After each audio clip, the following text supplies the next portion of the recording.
Assalamualaikum warahmatullahi wabarakatuh. Halo semua, selamat datang kembali di Yohanes Channel. Pada kesempatan kali ini, kita akan membahas tentang bagaimana membuat sistem rekomendasi beasiswa berbasis ekonomi menggunakan Python dan Streamlit. Pertama, mari kita lihat seperti apa dataset yang akan digunakan untuk dilakukan pengujian pada sistem nanti. Dataset mahasiswa ini berisi informasi penting seperti NIM dan nama, itu identitas mahasiswa, IPK, yaitu indeks prestasi kumulatif, semester saat ini, tanggungan orang tua, jumlah anak yang ditanggung oleh orang tua, penghasilan orang tua, pendapatan orang tua per bulan, dan catatan tambahan di sini yaitu lebih ke apakah ada kondisi khusus dari mahasiswa tersebut. Dan surat rekomendasi, apakah mahasiswa memiliki surat rekomendasi. Di sini pada catatan tambahan dan surat rekomendasi diberikan indeks 1 yaitu ada, 0 tidak ada. Oke, selanjutnya kita akan masuk ke kodenya. Untuk membuat sistem rekomendasi beasiswa berdasarkan ekonomi, di sini saya menggunakan kode Python dan terdiri dari beberapa tahapan. Yang pertama yaitu mengimport library. Di sini Streamlit untuk membangun antarmuka web interaktif, Pandas untuk memproses dan menganalisis data CSV, dan Matplotlib, Pyplot, dan Seaborn di sini untuk membuat grafik visualisasi data. Selanjutnya yaitu membuat fungsi rekomendasi. Di sini fungsi ini menerima satu baris data mahasiswa atau tiap row dan mengembalikan status terima, cadangan, dan tidak menerima. Selanjutnya di sini ada logikanya. Untuk logikanya, jika semester di atas 5 maka otomatis tidak akan menerima karena sudah lewat dari semester maksimal penerima beasiswa. Selanjutnya, jika IPK di bawah 2,75 maka juga dia tidak akan menerima beasiswa dikarenakan nilai akademik yang terlalu rendah dan tidak memenuhi kriteria. Selanjutnya, jika tanggungan sama dengan 1 maka dia akan cadangan karena jika tanggungan orang tuanya 1 kemungkinan tanggungan orang tuanya itu ringan, dan di sini kita akan berfokus pada tanggungan orang tuanya yang lebih dari 1. Selanjutnya, jika catatan ada penghasilan di bawah 1 juta, tanggungan orang tua di atas atau sama dengan 2, IPK di atas atau sama dengan 2,75, dan memiliki surat rekomendasi, maka dia akan menerima beasiswa. Sedangkan jika dia tidak ada surat rekomendasi maka akan dicadangkan terlebih dahulu. Kemungkinan nanti setelah dia mengurus surat rekomendasinya dia akan bisa menerima beasiswa. Selanjutnya, jika IPK di atas sama dengan 2,75, penghasilan orang tua di bawah 1 juta, dan surat ada tetapi di sini tidak memiliki catatan tambahan, maka dia akan dicadangkan terlebih dahulu. Dan juga jika dia sudah memiliki catatan, ada kemungkinan dia akan menerima beasiswa. Dan jika tidak memiliki kriteria semua, maka dia tidak akan menerima beasiswa.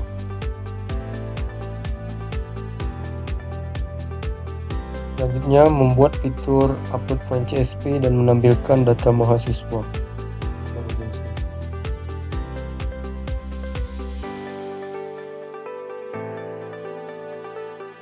Selanjutnya, membuat EDA, eksplorasi data analis atau EDA. Pada bagian tambahkan kolom kategori penghasilan, di sini berguna untuk menambahkan kolom baru kategori penghasilan, digunakan untuk membuat grafik bar. Selanjutnya, pada kolom 1 yaitu distribusi kategori penghasilan orang tua, di sini digunakan untuk melihat seberapa banyak penghasilan orang tua mahasiswa yang dikategorikan tinggi, sedang, dan rendah. Pada kolom 2 di sini distribusi status rekomendasi digunakan untuk melihat seberapa banyak mahasiswa yang direkomendasikan atau yang menerima, tidak menerima, dan dicadangkan. Selanjutnya, proses rekomendasi.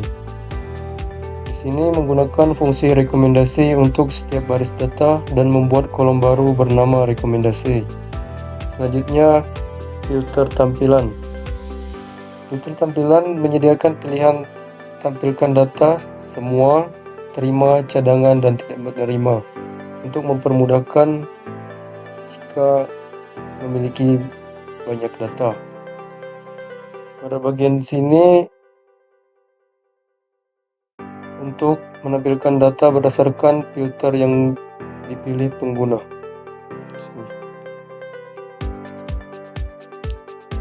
Dan yang terakhir yaitu membuat fitur untuk mengunduh hasil rekomendasi atau mengubah hasil ke format CSV dan menyediakan tombol untuk mengunduh data rekomendasi. Untuk kodenya nanti saya akan sediakan di kolom deskripsi.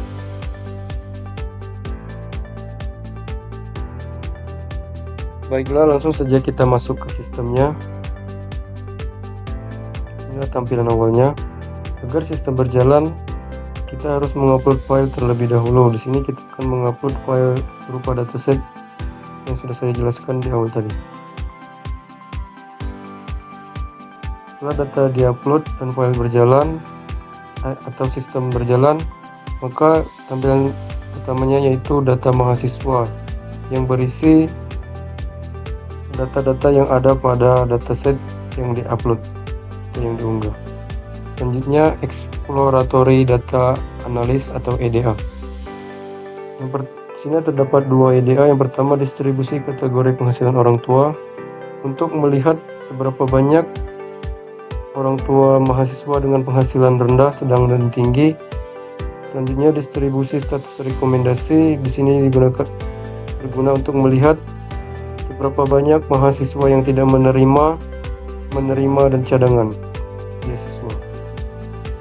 Selanjutnya yaitu hasil rekomendasi beasiswa. Di sini tersedia fitur select box yang terdapat menu semua, terima, cadangan, dan tidak menerima. Jika kita memilih semua, maka akan muncul semua datasetnya. Sedangkan jika kita memilih terima, di sini akan muncul dataset dengan mahasiswa yang menerima beasiswa saja.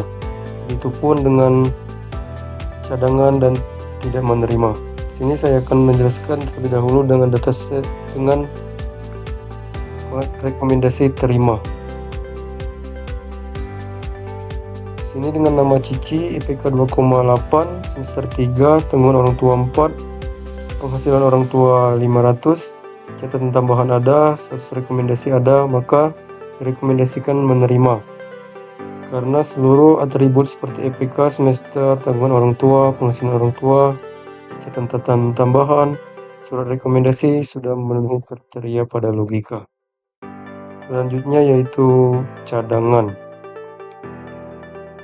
Pada cadangan ini dapat kita lihat Gina dengan IPK-nya sudah memenuhi kriteria, semesternya juga, tanggungan orang tua juga memenuhi kriteria, penghasilan orang tua juga memenuhi kriteria, catatan tambahannya tidak ada, surat rekomendasinya ada, maka rekomendasi cadangan karena di sini pada atribut catatan tambahannya dia tidak ada. Jika Gina ingin direkomendasikan menerima beasiswa, maka Gina harus melengkapi catatan tambahan. Contoh selanjutnya yaitu Abdul. Di sini dengan IPK 3, semester 3, tanggungan orang tua 4, penghasilan orang tua 500.000, catatan tambahan ada, tapi surat rekomendasinya tidak ada, maka rekomendasinya cadangan. Nah, di sini juga jika Abdul ingin direkomendasikan menerima beasiswa, maka Abdul harus melengkapi syarat surat rekomendasi ini.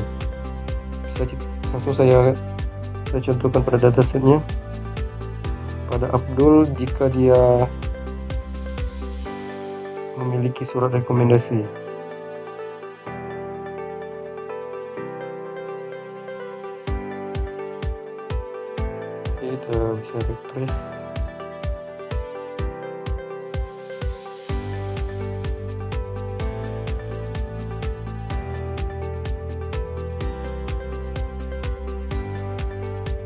Ini dapat kita lihat di semua nih. Abdul di sini sudah menerima beasiswa. Lihat. Nah, di sini Abdul sudah menerima beasiswa karena dia sudah melengkapi surat rekomendasi. Selanjutnya yang tidak menerima. Di sini Ani rekomendasinya tidak menerima. Kenapa Ani tidak menerima beasiswa? Padahal IPK sudah memenuhi kriteria, semester memenuhi kriteria, tanggungan juga, catatan juga, dan surat rekomendasinya juga memenuhi kriteria. Tapi di sini penghasilan orang tuanya yaitu 5 juta atau bisa dikatakan mampu. Kalau untuk Sarah di sini dia tidak menerima beasiswa karena IPK-nya di bawah 2,74. Padahal di sini dia semesternya sudah memenuhi syarat, tanggungan orang tuanya juga, penghasilan orang tua juga, catatan tambahannya juga sudah memenuhi syarat, surat rekomendasinya juga ada. Tapi IPK-nya di bawah kriteria, maka dia tidak akan menerima. Karena surat rekomendasi ini bisa di-download dalam bentuk CSV.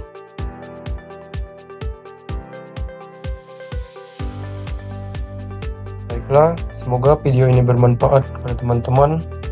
Sekian video dari saya. Saya akhiri, wabillahi taufiq wal hidayah. Wassalamualaikum warahmatullahi wabarakatuh. Jangan lupa like, comment, and subscribe.